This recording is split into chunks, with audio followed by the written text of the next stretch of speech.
Aloha, and welcome to the Growth Cast and to another Aloha Friday trip. My name is Tyler Deveraux, your host. And I am Jackson Campbell, your co-host. Pick it up, Jackson! Sorry, dude. Shit! I thought you were going to introduce me. I apologize. Now, we're going to get into why that was such a terrible intro. What? Oh, we killed that. That was awesome. Awesome. No, but we're pumped. We're here. We're ready to go. We're here, dude. We're here, and we are ready to roll. What are we talking about? Well, before we jump into the topic today, Ty's been gone. As you can tell. Ty may or may not be a little tired. May or not be a little bit exhausted. Ty's been gone. You've been gone for a week. Where have you been? Man, we did the Spartan race. We got to talk about the Spartan race. Yep. Holy shit. Yep. Did the Spartan race out in Oahu, and then we flew straight from Oahu to Las Vegas. Did a news interview in Las Vegas. Then flew to San Diego. Did a news interview in San Diego. Then flew to Oakland. Did a 3-day training in Oakland. Woo! And then back to Maui. Then back to Maui, man. 7 days. Was 7 days? 6 days? Oh, yeah, 7, more than that. It was a lot, dude. Spartan race, yeah. You got a lot done. You got a lot done. Yeah, it was crazy. And did a ton of really cool, impactful things. So first off, congrats on the news interviews. Thanks, dude. man. It was fun. So awesome. Before we dive, I want to dive into the Spartan race, but before we do that, how were the news interviews? What was that experience like for you? Dude, so first news interviews. So just picture this. It's your first time to do a news interview, right? Nerves are a little bit. Yeah. Can imagine. I'm a little bit nervous. Yeah, you're going to be on TV. I'm like, what am I? Yeah. I don't know what to expect. Yeah. There's been very little communication. Walk in, waiting in the green room. The guy comes in. He's like, all right, I'm going to go out on set. I'll mic you up real quick. You know what? I'm just going to ask you a few questions. I had heard nothing, so I sent him like a couple questions. He's like, you know what? I don't really know hardly anything about the multifamily space, so I don't even know what that is. So I'm just going to ask you some questions when we're out there. Okay. Sounds good. No we get out there, and he's like, all right, we start in. How long till we go live? 4 minutes. Till we go. It's live? Yeah, no, live. Like live? Yeah, live. Like, what if I swear? No, it's live. Oh. I mean, dude, I'm like, my heart starts to pound, dude. And he doesn't tell me what questions he's going to ask. Yeah. He doesn't tell me what to look at. Do I look at you? Do I look at the camera? Do I look at the ground? What do I look at? Yeah. So you'll see when the clip comes out, dude, he's like, you know, we have Tyler here, and I'm like, those of you watching on YouTube, I'm like this. It's uncomfortable, dude. Don't know what to do with your hands. Don't know where to look. No, yeah. But then once he started asking questions, then I can answer those. Dude, but how good was it to get out of your comfort zone and do that though? Like, what'd you learn in that Awesome. moment? Like, dude, Strat and I talked about this. We multiple times putting myself in uncomfortable situations. The Spartan race was uncomfortable. Yes, it was. You know about that too. Yes. News interviews, uncomfortable. It's a great thing, man. It's dude, it's powerful because you put yourself in those uncomfortable situations, you're inevitably going to grow. Yep. And then as you grow, you're in a better position to give. That's the only way the only reason we really grow is to be able to give. And so the more that you can put yourself in positions to grow, the more you'll be able to give, you know? So put yourself in those uncomfortable positions. Absolutely. Volunteer and sign up for them. Do those yeah. things because they're going to push your limits of what you believe is possible in yourself. That's what I experienced at the Spartan race. Yeah. Was exactly that. Right? I want to dive in, but I also kind of wanted to share what I experienced at the Spartan race. Let's hear it. I made it to about 3.5 miles. So first off, Yeah. There's the Spartan race in Oahu. Yep. What are the different levels that you could do? So there's a few different levels. You could do the sprint, which was a 5K. Yep. Then there was, I don't know if they offered the Super. Did Yeah, they they offer did. the Yep. Super? I didn't even know. Which is a 10K. Yep. And then the Beast, which is 20K. Yep. And then there's an Ultra, which is 50K. Yes. We signed up for the Beast, Yes. which is 20K. We didn't sign up for the 5K. We didn't sign up for the 10K. We signed up for the 20K. And some people might look at that and think that's a really dumb thing to do. That's a really stupid thing to do. Idiots. And like, dude, in retrospect, I'm so glad that I signed up for it because it was so out of my comfort zone and because it like really gave me the opportunity to push it. Yeah. To like push myself past what I thought was even capable. How were you feeling that morning? Scared. Regret? No. No, okay, good. No, I thought no. you were feeling that. No, dude. No, I wasn't feeling any regret, dude. I was seriously just scared. Just scared of the unknown and scared because I know myself and I know that I was going to push it to failure. Yeah. No matter what failure was. I didn't know what that limit looked like, but I knew that I was going to push it to failure. I knew that that's what it was. So I was like scared to get to failure is more the fear that I had. Okay, so I'm going to pause right there for a second. you were going to push it to failure no matter what. Yeah. So many people are trying not to fail. Yeah. In reality, the goal should be to push it to failure. Because if you're not pushing it to failure, good point. Yeah. You never know what you can accomplish. Yeah. I love that, bro. Dude, and it's been crazy. So I made it to 3.5 miles. At 3.5 miles, I really started cramping up, and like I was just sweating. I started vomiting a little bit, not a little bit, a lot of it. Started vomiting, cramping up. Talked to a medic, and he kind of gave me some advice that it's probably time. Probably should call it. So I decided to call it. Ultimately, he didn't. But during that like last mile, the inspiration that I felt, like personal inspiration that I gave myself, that I kept going and that I had made it as far as that I did and that I was pushing it past my abilities, was immense, was crazy. It's crazy to feel. Like I was inspiring myself, but at the same time I was like, I want other people to feel exactly what I'm feeling right now. Which was what?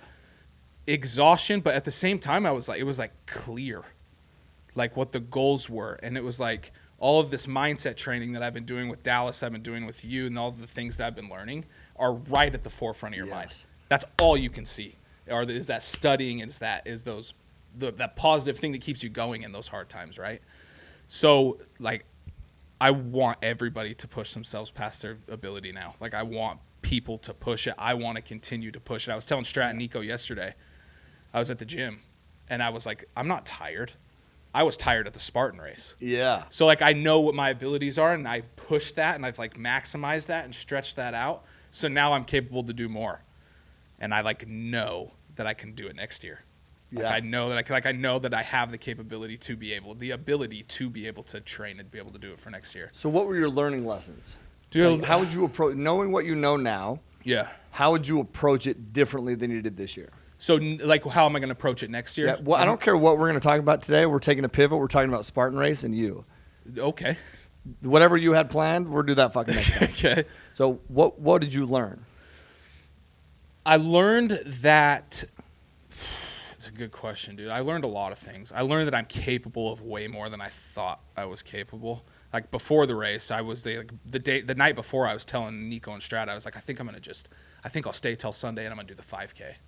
Because I think I can get through the 5K. Like, I think I can finish that. But you would have cruised that. I would have crushed it. Yep. I went 4 miles. Yeah. The 5K is only 3 miles. Yep. No, you would have. So I would have crushed it. I would have went right through it. So I wouldn't have been able to experience the experience of failure. Right? We talk about failure a lot. So another learning lesson there was failure is such a good thing.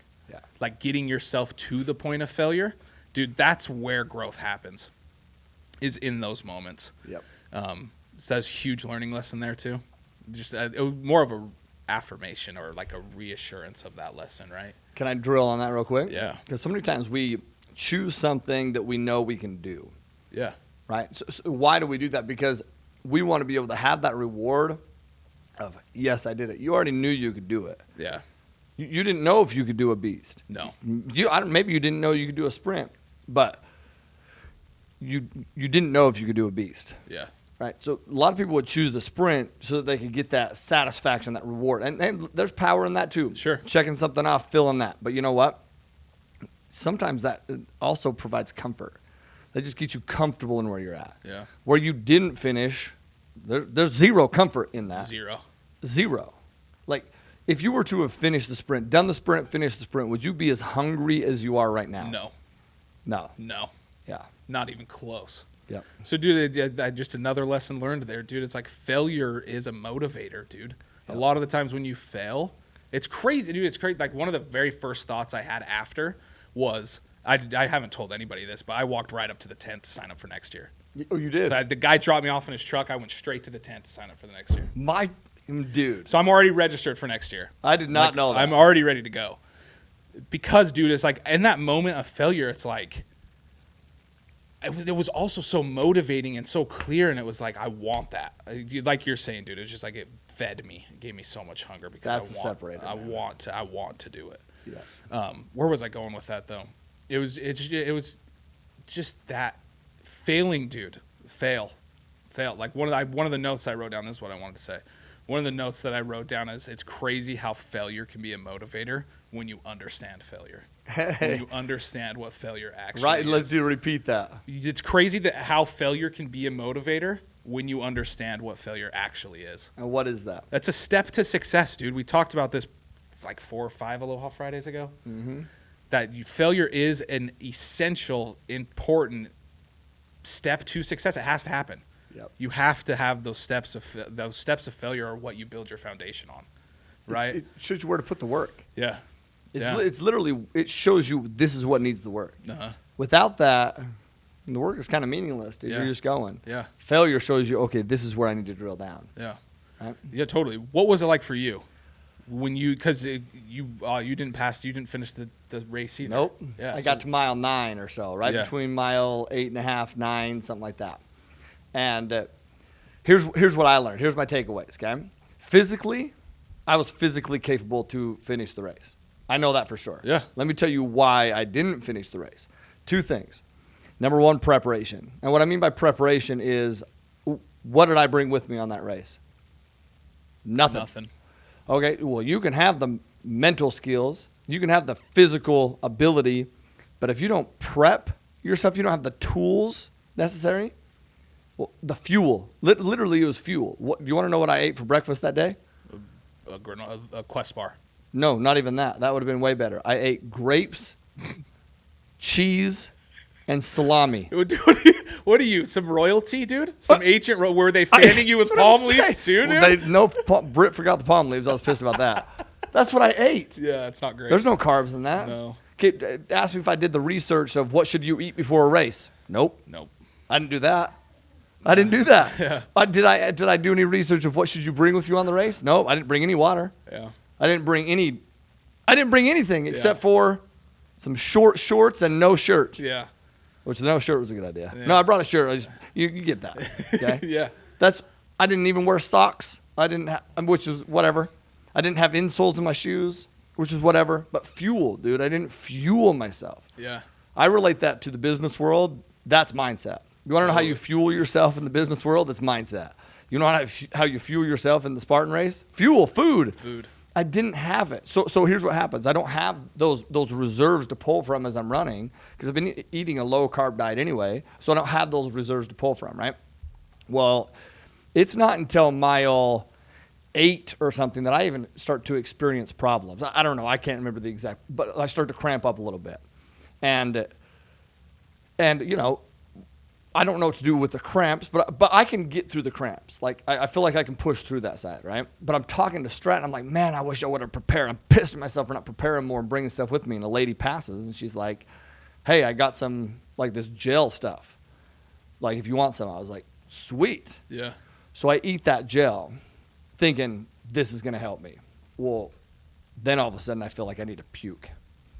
Because I had no reserve for that gel to pull off. So I researched this gel later, and the gel is awesome, but you have to take the gel earlier or else that gel will make you nauseous. Because if you don't have anything in your stomach, any reserves to pull from, that gel is just going to make you nauseous. So now I'm dealing with cramps, and I'm dealing with, I feel like. You got to vomit. There's a point, Jay, where I'm just laying in, and Strat can attest to this, so can Nico. I'm just like, guys, I got to lay down. I just lay down in the trees. Like, there's nowhere to really lay down, so I just lay down in the trees. Like, I don't give a shit about. I'm just like literally laying in the trees. Like, no, I just got to sit here for a second.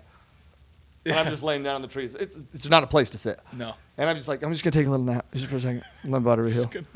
And but what I'm not telling them is like, yes, I'm cramping, but I feel like I have to go number 1 and number 2, and I feel like I'm gonna puke. My body's just like, please remove some toxins somehow. Yeah. But I'm just laying there, and then I keep moving, keep going. Strat's like, you got it. And I'm like, no, I don't. And my whole motivation was, I'm just going to keep going until I get to the next spot, and then I'm out. I just have to get somewhere where somebody can pick me up in a cart. Yeah. Well, we get to this spot where there's a road, and I'm like, I bet somebody will drive down this road eventually. So what do? My weak mental ass lays on the ground. And I don't remember too much of this stuff. I just remember also easy with that weak mental stuff. I was weak mentally. Okay. I was. Do you want to know why I was weak mentally? This is a takeaway for every single one of you, because so many people out there, they're pursuing something new. They're pursuing something they've never pursued. They don't know where the finish line is. And in that moment of struggle, they believe that the joy will be found in stopping. I felt like the joy would be found in giving up. I swear to God, that the joy would be found in being done with this struggle. And the short-term joy was found in that. But guess what happened? I get picked up. First off, I'm laying on the ground, and I'm going to get a little. As I'm laying there, there's people running by. I have to go pee. I can't even. I feel like I can't even stand up to go pee. I don't even know where I would go pee. And then all of a sudden, a cart comes by, and I do this. Some guy's like, "Do you need them?" I was like, Anyways, down they pick me up. In that moment, I was like, "Thank God." Yeah. But then I get up there. They're talking to me in the tent. I drive. They take me in the cart, and they're talking to me in the tent. They're like, "How you feel?" I'm like, "I don't know, well." And then I start to puke everywhere. But do you know what happened as soon as I puked? I felt good, man. Yeah. If I would have just forced myself to get to that point of puking, if I would have pushed myself just a little bit more and puked, I literally believe I would have finished the race. Really? I do. I feel like those gels effed with me. Yeah. I can get through the cramps. It was the combo, but it was the whole preparation. I didn't prep. But mentally weak, I was mentally weak because in that moment, I felt like the joy would be found in stopping. And was it? The short-term joy, yes. Yeah. The minute that I puked and I gained some mental clarity back, but by that time it's already game over. Yeah. Massive regret, and I've had massive regret since then. Here's also what I know. If Strat would have been like, no, I'm not blaming this on you at all. This is me. I just want to make this clear. Yeah, you made this call. I know what motivates me, right? So if Strat would have been, at this moment, he's telling me you got it, but I'm like, no, I don't got it. But purpose transcends self. So if he would have said, Tyler, are you fucking kidding me right now? Are you kidding me right now? This is who I work for. This is who I work for. This weak ass is going to be laying on the ground. Get your ass up and go. Yeah. This is how are you going to go motivate people when you can't even finish a race? You're sitting here like a little bitch. Stand up. I promise you, if you would have done that, I would have been like, great point. And I would have been up, dude. Yeah. Because purpose transcends self. And at that moment, you're telling me I had it. I didn't feel like I had it. But if you told me that I needed it for somebody else, I would have been like, okay, let's go. I got it. Yeah. I would have. So it was two things. Mentally, I was weak because my purpose, I hadn't, not because of Strat, because of me. Sure. I hadn't defined what my purpose was. And my purpose wasn't, it should have been outside of myself to motivate somebody else. And really, it was all about me to get it done. Yeah. And it was a little prideful because I didn't prepare at all. Physically, I'm like, I'm good. I got it. Yeah. I didn't bring anything with me. Those were two massive regrets. You got to have the fuel, dude. Yeah. You got to know where the why is. Yeah. My why wasn't in the right spot. I don't know if you even remember this when we were pulling up in the bus. Do you remember what you said to me? You said you're going to inspire some motherfuckers today. I do remember that. Dude. Yeah. Yep. That's what you said. And, dude, that had been what had been playing in my head leading up to that. And it was literally the only thing that got me on the plane to get to Oahu. It's the only thing that got me in the car that morning to get over to the race. Awesome. It's because it was for some, I don't know who it's going to inspire. Hopefully it inspires somebody to push themselves past the point of what they can. But, dude, it's exactly that, dude. It's figuring out, finding that purpose that transcends self, dude. And the things that you can accomplish when you really do find that purpose that does transcend whatever your selfish desires are is insane. Yep. It's massive. Massive. I had a unique situation, man, because the next day, you guys know this, the next day I went back to the Spartan race with Pax, Marley, Britt, and they're doing their side. So I got to watch Pax finish, Marley finish. That was obviously awesome. Yeah. Brittany finish. But I got to watch all these people around finishing the race. Well, I didn't finish the race. That was torture. It was literally hell. Yeah. Everyone getting medals, everyone celebrating, everybody. And I'm in it again from now a clear point. After I bowed out, I left. But now I'm there with a clear mind, and I just tons of regret, but tons of motivation. Yeah. Tons of motivation. Watching other people get past the finish line. Oh, yeah. Yeah. I did the same thing. Yeah. I went, signed up, and went and sat at the finish line and watched people finish because I knew it would motivate me. I knew it would motivate me to okay, next year you're passing this line. Yeah. Dude, and that's a learning lesson. That's a growth principle and a learning lesson in itself, dude. It's like celebrate others' victories, but also use others' victories as fuel. God. Because you know that it's possible, dude. Yep. Like I'm watching these other big dudes cross the line, and I'm like, I can do this, dude. Yes. Why can't I be this dude that's crossing the line, dude? But again, applying it to business principles and business stuff, dude, it's like, why can't we celebrate others' victories and realize, yo, that's what I can do too. But I can do that same thing. Dude, that's where because too many people look at those other people's victories and it discourages them. Yeah. But if you really have the right mindset and you use those other people's victories to encourage you, to let you know that it's possible. Like I see it happen on our network all the time. Somebody does a deal. They're in the same class, right? So there's this comparison. Yeah. Somebody does a deal and this other person's still grinding and they look at that like, damn it. And it discourages them when really it should be encouraging them. Yeah. It's all perspective. Everything is how we perceive it to be, right? So if you are truly in this for the long term, you're truly in this for the yes, I'm going to do it no matter what, then every single person along the way that is doing something that you haven't done should encourage you, not discourage you. But if you're just really in it for a selfish thing, or your commitment is half-assed, then somebody else's success will discourage you. Dude, that's detrimental, man. It's detrimental. Yeah. We experience that all the time, dude. And not even in every aspect of the business. We witness that, and like is when you can realize that somebody else's pie isn't even your pie. Yeah. So your slice of pie has nothing to do with their pie. Yep. You realize that it's just an abundant mentality, dude. It's just to have that abundant mentality. Dude, I wanted to dive into some other things today, but I think we touched on. We're good, man. We touched on some really good stuff. If any of you watching this right now, and this dude encourages you to do shit that you've never done, leave a comment. No, leave a comment, man. Appreciate it. Because there's very few people that would go straight into doing the beast. Very few people that would have the mentality of I'm doing this for others. Very few people who would come back and share after falling off. Very few people, dude. Thanks, dude. Yeah. Yeah. One of my biggest takeaways, and we'll wrap it up. Yeah. As we're walking out, okay, we go through. So Brittany's the last one to do it.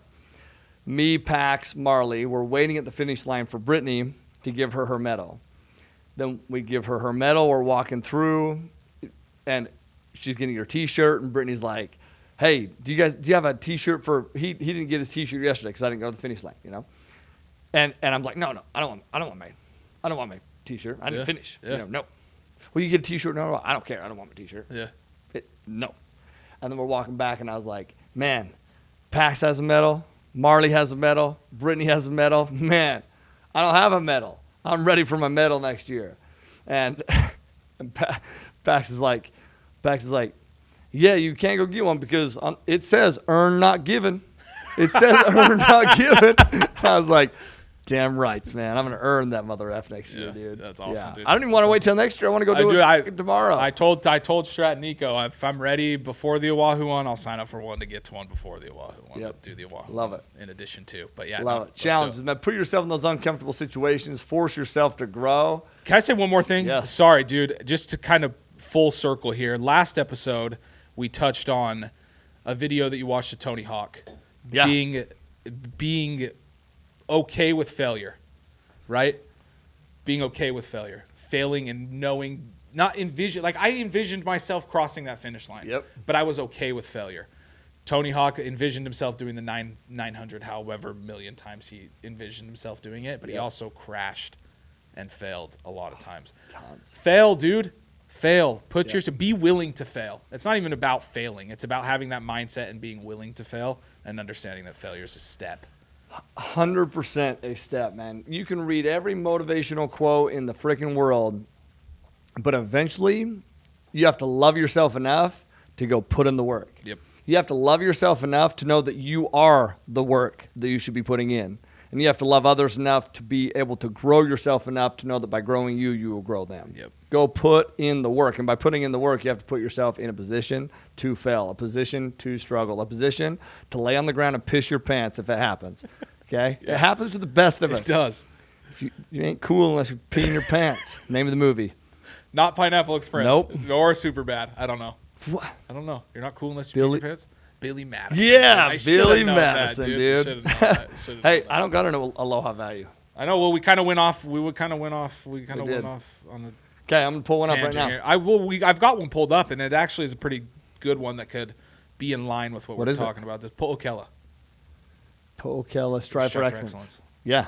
Go. Strive for excellence. But to wrap it in with what we're talking about right now, strive for excellence, but be okay if you don't get to excellence right away. Yeah. Know that there's steps to get to excellence.